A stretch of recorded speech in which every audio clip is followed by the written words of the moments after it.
Hey, everybody. Welcome to my first live Q&A all about whether or not your student is ready for SAT and ACT prep. I've planned several questions. I'm not sure who all is going to have a chance to participate today, but if you have a chance to be a part of this, that'd be great. Please leave leave questions in the comments. I'm more than happy to answer those questions. And if you're watching the recording of this, take a look down below. You'll notice in the ticker, you can go to my online quiz, answer some questions, and that will give you a sense of how ready your student is even to start test prep tutoring. So just to introduce myself briefly, my name is Kevin Doty. I've been a test prep tutor for approximately, well, I'm going on my 16th year now of private tutoring, which is hard to believe. And I've had the opportunity to work with tons of students all across the country. I have students in Indianapolis, where I'm currently at, San Francisco, Florida, New York, all over the place. Some of my students have gone on to amazing schools like Stanford, University of Pennsylvania, University of Virginia, Harvard, all kinds of wonderful, wonderful places, Johns Hopkins. And so I wanted to take that experience and kind of broaden it and do a better job of answering people's questions. A lot of people I found over the years when I am talking with new parents who are kind of just starting the test prep process, there's a lot of questions about how do we do it? What's the timing? Is my kid ready? All kinds of things that I find myself answering a lot. So this is an opportunity for you to ask similar questions, or if you've got questions that you would like to add, I'd be more than happy to answer those things. So we'll just get started here for the ones that I prepared, and I'd love for you to put in some comments or questions as well. But just to kind of get started, so we'll start with, why might test prep tutoring be helpful? So if you're a parent and you kind of wondering, well, is this even like, why would I even need to do this? I think that primarily the college application process has become so competitive over I'd say the last 15 to 20 years that anything that students can do to make their application stand out, a way that they can distinguish themselves either apart from their peers or demonstrate that they are able to be competitive with their peers. I think anything that they can do to further that, I think, is helpful. One question I've gotten over the past couple of years that is very applicable to this process is, aren't a lot of colleges test optional? And that has been the case. I would say COVID really accelerated that process. But what we've found over the past, over this last year, is several very selective schools are going the other way. So I think Brown, Harvard, Yale, if I remember right, several of that tier of school are moving back to requiring testing for students. So that may not be your student. They may not have their sights set on something like incredibly competitive college, and that's okay.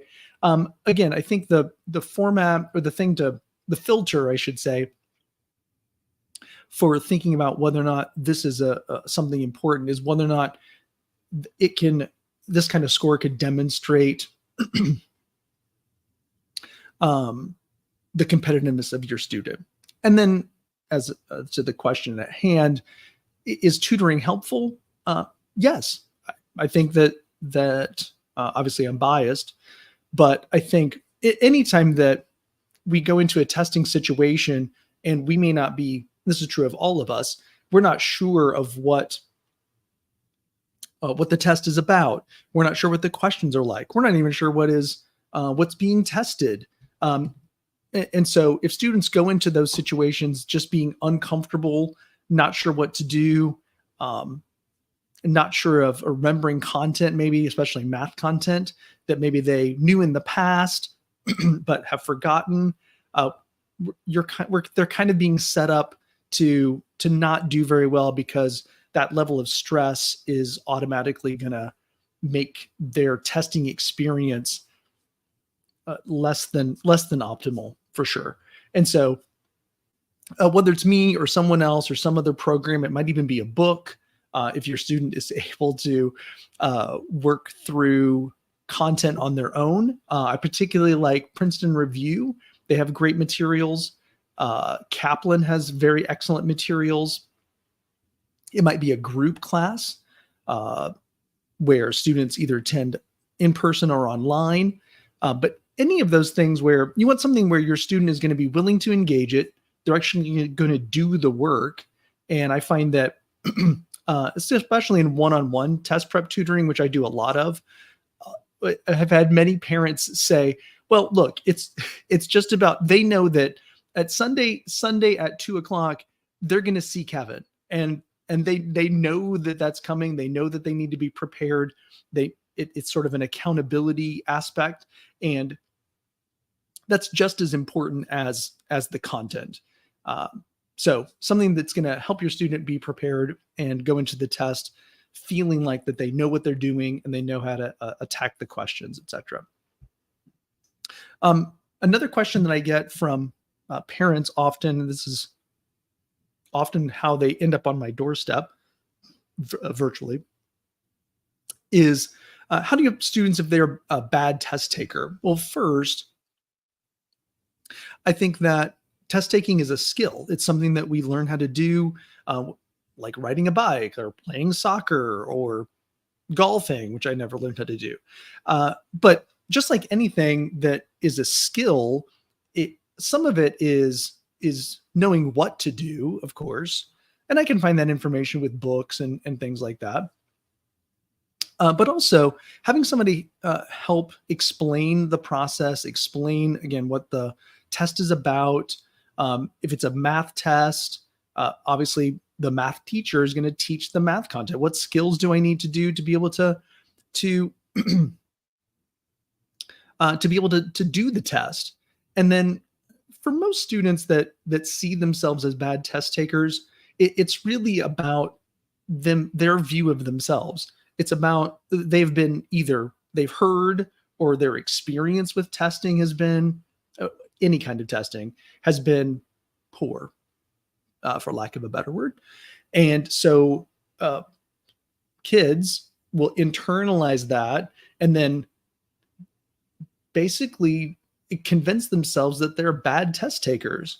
And often what I find in my work is my job is to convince them that actually you're not a bad test taker. That's not an existential thing. It's that maybe you don't know the math, so let's learn it. Maybe you don't know grammar rules. Great, let's learn those.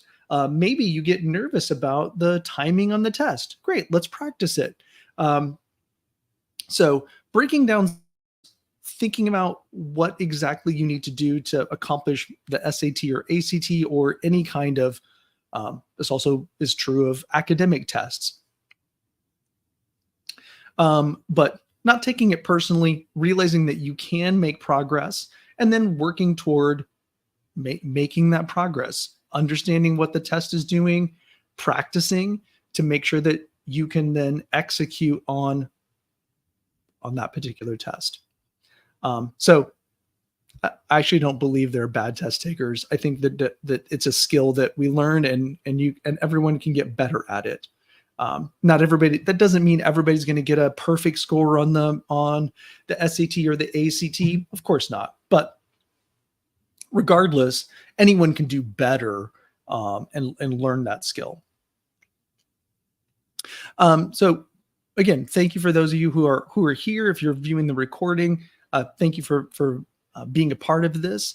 If you take a look on the banner at the bottom, I have a test prep quiz where you can answer several questions and find out how ready your student is to actually get ready for the SAT or ACT.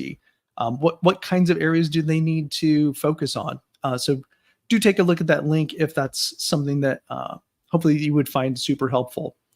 All right, let's get into some more not practical, but I guess logistical pieces. First, how do you decide which test to take?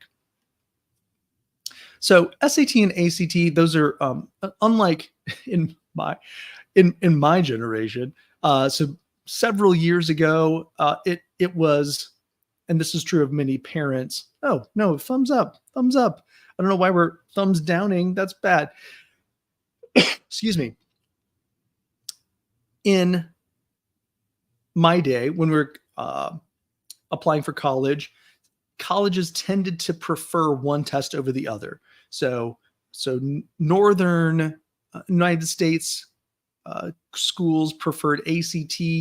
Some other ones preferred SAT. It is not like that anymore. That is not a thing. Every college and university that I know about accepts them equally. And so that's a huge advantage for students because they can now pick between the two tests which one feels more appropriate to them. So in general, if we're just going to broadly compare the tests, how are they different? The SAT tends to be less time intensive, but the questions are trickier. So like the classic, like I don't know if it's a joke or not, but one train is moving from city A to city B at so many hours, and this one's going this fast. And when do the trains arrive together? That's not a real question, but that kind of trickiness is what the SAT is sort of about. So that's on one hand. On the other hand, the ACT, and all cards on the table, I really like the ACT a lot. One, it's a lot more straightforward questions, more academic questions. So students that tend to be more academically oriented tend to do that. That tends to be a test that kind of appeals to them. Not tricky. They're super straightforward. I like to think that the ACT, they're the nice people that are like, hey, just answer this question. While the SAT people are like, hey, we're going to trick you. That's the vibe I always get. And then in terms of the ACT, though, it's a little bit more time intensive. I definitely have to keep my pace going. So students that are a little more timing averse tend to prefer the SAT so they can kind of relax the pace a little bit. It's not quite so stressful. But as long as your student they're not thrown off by going fast or going slow or anything like that, worrying about the time, the ACT could be really good for them. The other thing that's a big difference on the ACT is there is an entire science section. And that often makes students nervous because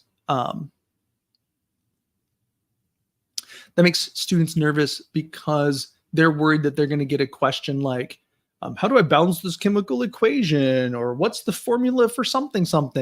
That's not what the science section is about. The science section is really about reading charts and graphs. There are similar kinds of questions like that on the reading section of the SAT. But the ACT section is really just one particular section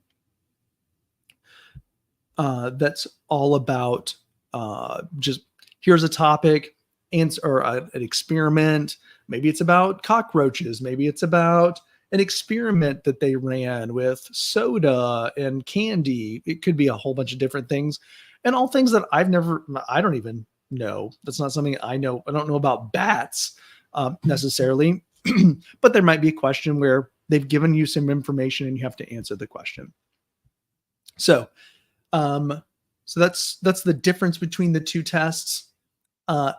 More analytically, if your school or your student has taken the PSAT or the PACT, one thing that you can do to get just sort of a quick view of which test might be better for them is take a look at the percentile scores. You probably know as a parent, percentile just means that that's how many people, the percentage of people, as I tell my students, that you beat. So if you're in the 70th percentile, that means you beat 70% of the people that took that test, or the 82nd percentile, etc. So they've taken both a PACT and a PSAT. Take a look at their scores, or sit down with them and take a look at it with them and compare them. For most students, those are going to be pretty much similar. Like, oh, they're both in the 82nd or 84th, or some number that's fairly, similar on both sides. Then I would say your student could decide which test is kind of more to their liking. And what I always tell parents is, of course, they're going to fall in love with both tests. I mean, obviously, they can't wait to take both tests. Not really, but I think that if you can find a test that they are at least okay with, they kind of enjoy, they kind of vibe with, then any kind of preparation that they do, you've automatically removed an obstacle. You've automatically lowered the bar of their resistance to doing some work to get ready. And then you're already ahead of the game. The other thing that if you notice the percentile scores and one of them is wildly better than the other one, then I would say that would most likely be a better test for your student to pursue, because that, again, you're already giving them a leg up. That's another hurdle that you don't have to cross. Like, oh, well, this test was really hard. We should really work on this test. And like all students and families, there's a limited amount of resources, a limited amount of time, a limited amount of energy. And so you want to be strategic in how you marshal that energy and those resources kind of toward one test. Let's see. I already talked the difference between the SAT and ACT. We definitely talked about that. Something else came to mind, and I'm not going to remember, but maybe I will. So again, the main differences are SAT is just reading and math, reading, English, grammar, math, those kinds of things. The ACT is a whole English section, just on grammar and such, a math section, a reading section, and a science section. Again, that's kind of structurally, that's the big difference. Let's see. So let's take a moment here. Again, if you're live here with us, please do put some comments in. Feel free to ask questions live. I'm more than happy to jump in and answer them. If you're here, take a look at the banner down below. I have a quiz available where you can answer some questions and get a personalized report on your students' readiness for getting ready for SAT and ACT. What kinds of things might they need to do ahead of time before you engage somebody like me, or get them into a class, things like that. There's definitely things that will prepare a student for making the best use of external resources like tutors, classes, things of that nature. So please do take a look at that. Fill out the questionnaire. I'd love to help you out by helping you think through some of those things for your students. And of course, talk with you about the results if you choose to. Let's see. Okay. So when should you, if you're, let's say that your student is thinking about this, when should you get started? A lot of parents have questions about timing, those kinds of things. Generally speaking, this test prep process doesn't start until basically a student's junior year. So in 10th grade, students will often take a PSAT through their school, where they just take it. It's purely practice. It kind of gives them a snapshot of what their testing would look like. They also may take as I said earlier, a PACT. Those are, again, things that you can use to compare them on tests. But really, it's not till their junior year when kind of the official testing starts. So students take the official PSAT. It's kind of a counted score, if you will, in the fall of their junior year. That's often like second week of October or something like that. Different schools do it at slightly different times, but that's the typical time. The PSAT is also the National Merit Scholar Qualifying Test, the NMSQT, which is a mouthful. But if you score really high on the PSAT as a junior, you can be enter the qualification for National Merit Scholar, be a National Merit Scholar finalist. There's a whole other kind of set of processes that they have to fill out and do some things, which I'm not 100% on, but your college counselor should be able to help you out with that, or your school. Those cutoff scores are by state. So depending on what state you're in, so I think if you're, and it varies according to the year. So anyway, there's a cutoff. If your student score is better than that, then they might be qualified for a National Merit Scholar or be a National Merit finalist. I would say a good time to start thinking about things and like where your student is at is in the summer between your sophomore and junior year. That you've taken the PSAT as a sophomore, that kind of gives you an idea of sort of where you're scoring with everybody else. So if you're in like a 1,000 area, that means you're probably like the 50th or 60th percentile, give or take. If you got your sights set on something higher, like with regard to a school, then that might be something that you need to think about getting ready to have a good score on the PSAT. That doesn't mean you're going for National Merit Scholar. It just means that you're trying to like the first one didn't go so great, you might be feeling. And so maybe want to ramp that up a little bit to see what you can do on the PSAT. Just as a fun, just as a way to get a better foundational score. A great way to do that, not to plug all my products, but I do have an SAT Foundations course that's up on my website. I'd be happy to send you a link to that. But that's a great, it's 6 modules that walk you through my process and also through all the tactics and some content that you can use to get better at just doing the SAT in general, just some good foundational stuff, all the things that I teach my one-on-one students. But so again, that's the summer/fall of your junior year. If you've done really well on the PSAT as a sophomore, you might want to get some intensive help, really trying to push your score on the PSAT. Again, you want to be in that upper range, like 1400s, something like that. 1400s, 1500s typically is what's required to meet National Merit Scholar finalist cutoffs. Another piece of how to think about starting tutoring is your math class, which I think I have. Oh, yeah. So that leads us to math. So another important cutoff for like how to think about math pieces, or sorry, when to start tutoring is academically, the primary cutoff is how much math you've taken.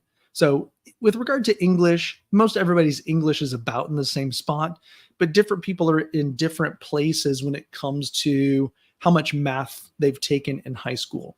And so the math on both the SAT and the ACT, they say, goes up through Algebra 2 with trig. So definitely there's a little bit of trig sometimes on the SAT. There's definitely some trig on the ACT, but they say you should have accomplished Algebra 2, at least through Algebra 2, before you start taking actual tests. So if if you're a junior and you're just in Algebra 2, I always recommend, and hopefully your college counselor is too, to wait till the very end of the school year. So there's always a June test, a June SAT the first Saturday of June, an ACT the second Saturday of June. That's a great time. If you're just in Algebra 2, you want to get all of that content in, and maybe take it the spring of your junior year at the very end. That's a first thing. Second thing is, if let's say you're in pre-calculus or calculus even, there's some more advanced students, then I would say you can start taking tests as soon as you get your scores back from the PSAT. And because that's digital now, it typically takes about 2 weeks to get those test scores back, maybe 3 weeks. Kind of depends. They're still working out some of those kinks, but you should have a good idea of where you're scoring based on for those that PSAT event when you took it in October. So once you get that back and you have a sense of how you scored, where you're scoring relative to everyone else, then that gives you sort of an idea of what kinds of things you need to think about.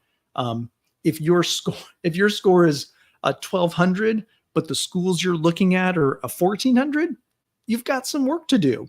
If you scored a 1200 and you really just need a 1260, you might be able to do some work yourself, really kind of hone your skills and meet that yourself. But I think it's always in the context of, oops, I was talking about math. Sorry about that. It's in the context of what you need to do, kind of what your goal is when it comes to testing. So I'm not a fan of, I don't believe in just testing for testing's sake. I don't think you need to take it 16 times or some ridiculous amount of times. One, that's not a great use of resources. And number two, that's also not, it doesn't look good on your application.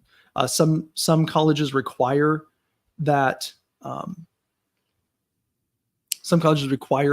you submit all test scores, any test that you take. That's not everybody. But there's certainly diminishing returns as you go along. And so you want to be thoughtful about what your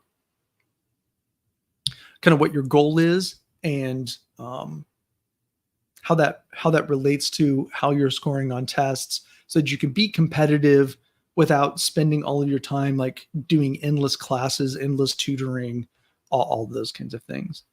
Let's see. Another question I get often is, should I just take a score just to try it out and get an SAT score without doing any prep? A lot of parents, there's kind of two schools of thought. Parents who just want to, like, no, little Jane is going to take the test. We want them to be super ready to do that. And so we want to prepare ahead of time. And then other families are more like, well, we just want to see how little Johnny's going to do. So we're going to have him take an SAT, and then we'll follow up and we'll see kind of where he's at and that kind of thing. I think either way could work. First of all, I think the primary question here is, how is your student going to accept those results? So, and what do I mean by that? What I mean is your student going to take that back to what I was mentioning early on in this session? Is your student going to take that personally? Are they going to absorb that test score and feel like, oh, well, I got an 1100. That's probably the best I can do. Maybe that's how they feel about scores and grades and things like that. So if them taking the test is going to be a limiting belief, I might say, then I think you want to prepare them, make sure that they're well prepared for their first go round, for their first test. Because what I have seen in my experience is that students often go into tests and whatever score that is that they get, maybe it's a 1100 on the SAT, maybe it's a 26 on the ACT, something like that. But then they've got big dreams that they're going to get a 32. It can be limiting for them. And so if they don't prepare and they get a kind of a meh score, that just makes the work of growing and learning and knowing that they can do it, that they believe that they can do it, that makes that process a little bit harder. It's not impossible, but it makes like my job as somebody to maybe coach your student through that. It makes that much more difficult if they come in with a score that they feel like it's just kind of it's an ego downer, right? Whereas if we don't have that initial score, we don't have that like I just tried it out. They go in prepared. If they get a decent score, then that's a score that we can build on. And we've also shown, hopefully, that there's been growth between their initial maybe PSAT and this first SAT. They've grown. They've learned more about the test, and they can then they can believe, look, I can do better at this. I can learn those grammar rules. I can successfully navigate the math, et cetera, et cetera. And so that's something I always caution parents about, because that can be, it can be a limiting factor. And I think you just want to be thoughtful about that with your student, so that you're setting them up for success. Like if we're going to do it, then and we're going to submit scores, then we should set them up for doing that well. Excuse me. So is taking a test and submitting a score worth it? I get this question recently with a new student. So yeah, it can be. I think that one, it depends on the context, of course, like what schools you're applying to. It depends on even schools that are test optional. The competition is pretty tight for college admittance. So if you imagine from the college's perspective, and I don't want to put words in their mouth, but I guess if putting myself in their shoes, if I'm looking at these applicants and trying to decide who I'm going to admit, and I've got a bunch of students that they've got the same GPA, the same grades, the same classes, and this group has submitted scores and I can see how they perform relative to other people, but this group hasn't submitted scores. I don't have any information.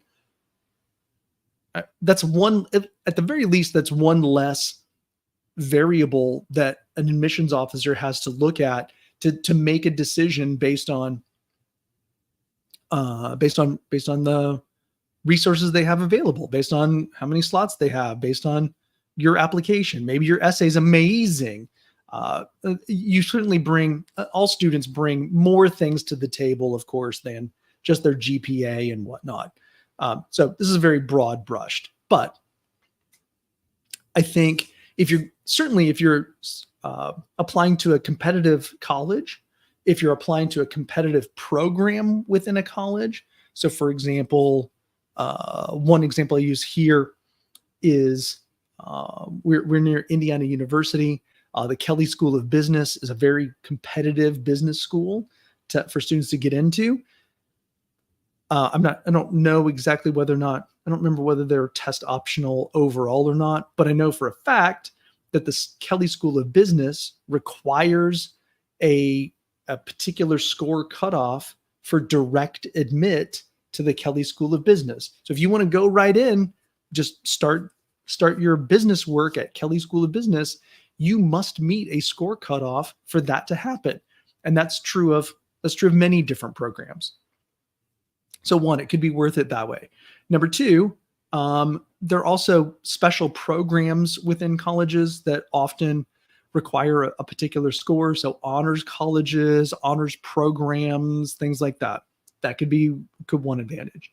Another advantage is that many Merit-based scholarships are still tied to test scores. So I imagine people have examples of where they're not, but many of the ones that I know about certainly do. That's a way that they can filter those applicants pretty easily, and so that can be worth thousands of dollars. Maybe it's $2,000 for towards your college. Maybe it's I've had students that just several years ago, I had a student who raised her ACT score. I think it had to be I don't remember the number, but maybe it was like a 24 or something like that. I think she started at 17.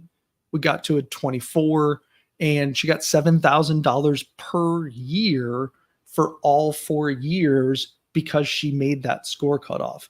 So that's at the far end of I think what students can receive. That's a big number, but it does point to this idea that there's money tied to those kinds of things. And so that could be a huge advantage of knowing how expensive college is. There could literally be dollars in your pocket or your parents' pocket, whoever, for meeting some score guidelines. And I think that's super helpful. Let's see. Let me take a look back at my list here. Again, if you're here watching the recording, if you're here live, certainly more than happy to answer your questions. But also, if you're watching the recording, go take a look down at the banner down below. I have a quiz available, for online quiz. Answer some questions and find out how ready your student is for starting test prep. Well, what kinds of things might they need to put into place before we work together, if you're interested in working together, or before they take a class, get a book, those kinds of things, just to make sure that they're on the right path for getting started with test prep tutoring. How effective is test prep tutoring? I would say depends on the student, of course. I'd certainly, I don't know about other test prep tutors, but I don't guarantee that your student's going to score a 1400 or anything like that. Mostly because there's things I don't control. I don't control whether or not they stayed up late Friday night. I don't control whether or not they had the flu the day before the test. You know who you are. I don't control lots of things. What I do control, what I can promise, is absolutely, at least from my perspective and my work, your student will be the best prepared they can possibly be for taking a high stakes test, because they will understand what the test is about. They will understand every piece of content in the test, and they will have a specific plan moving into the test of exactly what they need to do to be successful on each section. And that's exactly what I do with students. The typical scores, though, because it's still a numbers thing, typical scores, I think, my range tends to be 150 to 200 points. Students can move up if they're starting in kind of the middle part, or 3 to 4 points on the ACT tends to be the average. Again, that's if you're starting, middle of the road. As we get higher scores, for example, as we get higher scores, obviously it's a little bit harder to meet those scores. Like if you're at a 32 on the ACT, but you really want to get to a 34, that's harder than starting at a 27 and getting a 29, just because scoring at those much higher levels, it's harder to move the needle, because then you're only talking about, well, you really need to get 1 or 2 more questions right on each section, which sounds really easy, and it kind of is, but also it's a little bit more narrow window, I would say. So it's certainly having a good tutor, going to a good program, just having students think through what they're doing and why they're doing it, and having them be reflective about their work. That's what I find is super effective. And for students that are willing to put in the work and be self-reflective about what they're doing, test prep tutoring in any form, whether that's one-on-one with a tutor, with a class, with them just doing the work themselves, very, very effective. But they have to be willing to do whatever the context, they have to be willing to do the work, put in the effort, and it's not just like I took guitar lessons, but I didn't practice the guitar. And so pretend like I'm going to get better. That's not going to do it. Let's see what else. Okay. I think that we're getting toward the end for this particular piece. Let me see what other questions I had.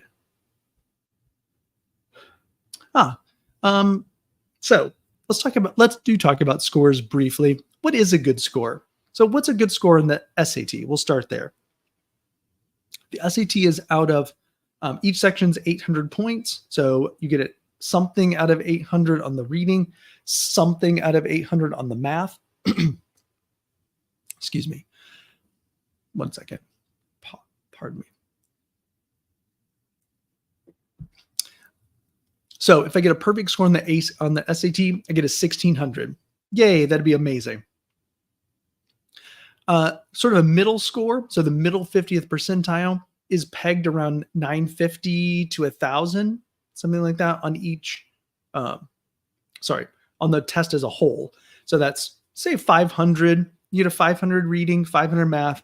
You're kind of in the middle. So if we want to be, since this is a competition and you're competing against all the people that you're applying to college against, you want to be beating those people. That's part of it. So I would say 600s, that's a decent score. So if you get a 1200 altogether, that's pretty good. Anything that's moving above that, say 1300, that's really good. Anything 1400, 1500, that's really, really good. So kind of a bit of a range. And of course, happy to talk with people about that.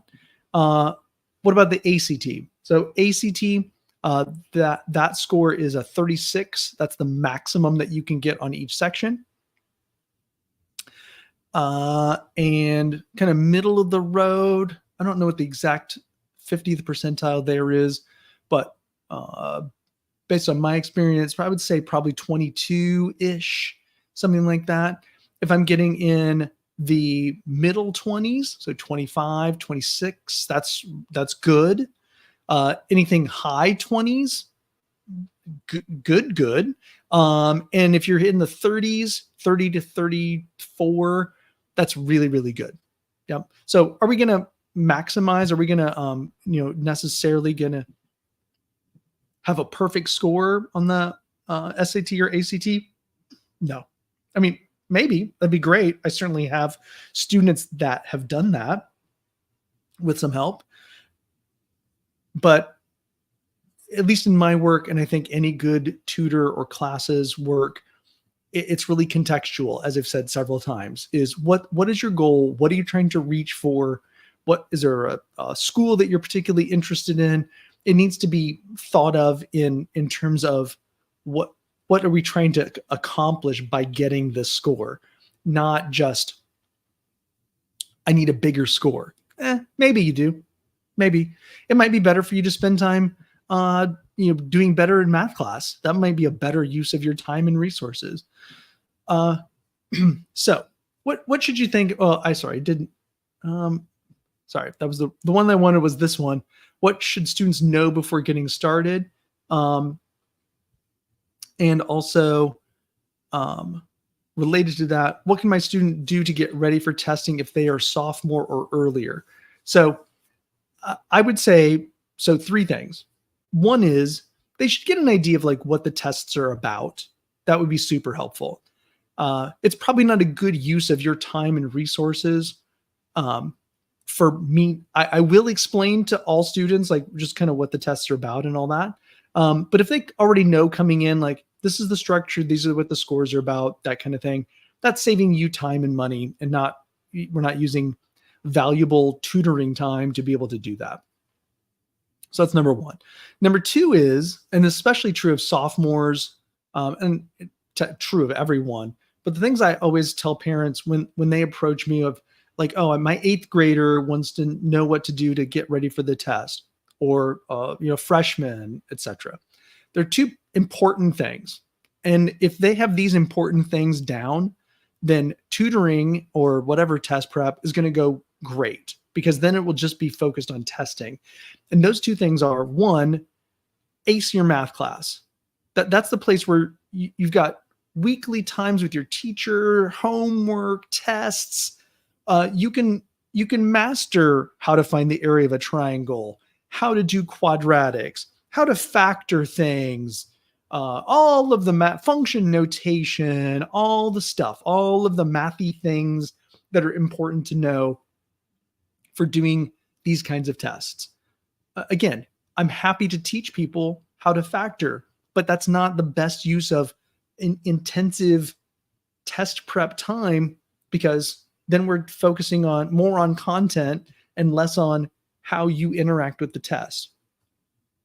Which leads me to the last really important thing, and something I feel really, really strongly about. Even though I'm a math and science guy, one of the most important skills that you can develop as a human being, as a modern human being, is the ability to read texts and understand them easily. And the best way to do that is by reading. So there's no other way. There's no other way around it. But just like if I want to get better at soccer, I have to play soccer, right? Or whatever it is. That's how I get better at things. So the way to get better at reading is to do reading. And that there's nothing wrong with reading articles online or those kinds of things. I do that too. But books, they're books. They're good. They're important. And they can be books that they don't have to be fancy books like, nobody said Wuthering Heights or, I don't know, Shakespeare. That's not what we're talking about. What I'm talking about is sinking your teeth into texts that make you question things, that make you cry, make you laugh, make you think about the human condition in ways that you never have thought of before. You could read a biography about your favorite soccer player or your favorite singer or your favorite whatever, and get to know them in a way that is impossible to do without you meeting them in person, which is probably not going to happen. I'm never going to meet Stevie Nicks in person, probably, even though I would love to. But I can read her book and hear her voice and get inside of her life and wonder about all the amazing things that she's accomplished. Whatever. It could be anybody. But the point is reading something that you care about, a topic you care about, a story that grabs you and you just can't put it down. Like, I got to find out what's next in the story. That's how you get better at reading, by reading things that you connect to and are important to you, and that you can sink your teeth into. Super, super important. And so that's what I tell my students. Those are the things that if you want to get better at the test, get the skills that you need to do the test. I can teach you all the other stuff. What's the test about? How to do a reading section, whatever. That's not a big deal.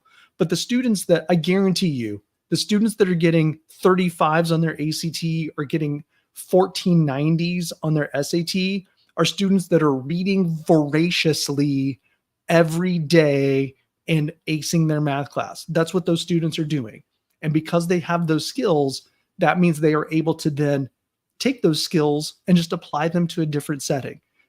It doesn't mean that you have to be a straight A student, but those are things that you as a student, or certainly you as a parent, can encourage. Is we don't need to worry about the test. We need to, if you come with the skills, the test will kind of take care of itself. We can work with that. We can hone that. And so anyway, I hope if you made it to the end of this, I hope that you enjoyed what I had to say. I hope you found it super useful and valuable. If you'd like to get some more value and really think about how to apply this to your student, take a look at the banner down below, and go to my quiz. It's just a chance for you to answer some questions, and it will really help you kind of decipher what it is that what kinds of things your student needs to do before they kind of engage on this test prep journey, whatever that looks like for them. I hope you got that it's contextual. Number one, that test prep tutoring can be super effective and efficient if your student is engaged in the process, and that you have a better idea of what the timing for test prep work is, as well as what are some of the differences, just the basic differences with the test. So if you found me either wherever you found me, Facebook, LinkedIn, YouTube, take a look at my information. Feel free to go to my website. That's www.kevinadody.com. That's the new website. So I'll be moving things over to that. Or you can go to kevinadotytutors.com. That's my current site, and we'll be moving everything over to the new site in the process of that. And certainly if you'd like to reach out and get some information, or if I can answer any questions, feel free to put a comment down below the live video. And I'm also happy to send you a link to the video if that would be helpful to you. So thanks so much for spending time today, if you did, and have a wonderful rest of your day. And I will look forward to seeing you all next time. Thanks.